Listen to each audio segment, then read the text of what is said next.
Here are some more questions that you may see be asked on the test or quiz relating to the diode curve. Let's go to question number 5. Question number 5 says, as the forward current through the diode, through a forward bias diode, decreases, that means if the current begins to go down, what do we expect the voltage to do? Well, based on the diode curve, if the diode current goes down, then the voltage is going to try to go back to zero very quickly. So we say it immediately drops to 0 volts. The next question, number 6, says the knee voltage of a diode is approximately equal to. Well, we know the knee voltage represents the turn-on voltage, but the theoretical name for that turn-on voltage is called the barrier potential.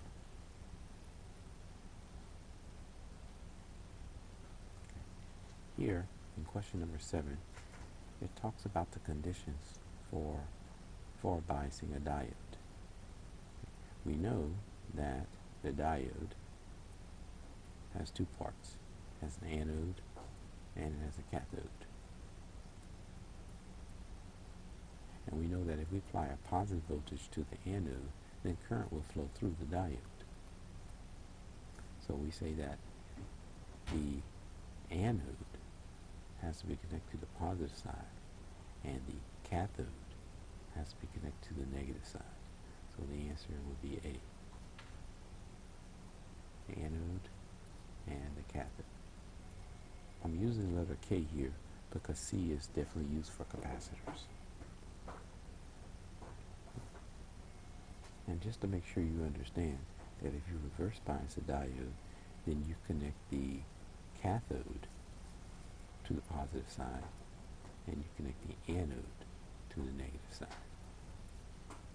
The answer to question number 8 is D. Okay.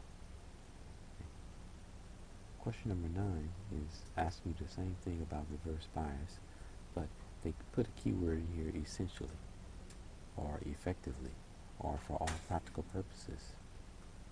We know the current will be very, very small.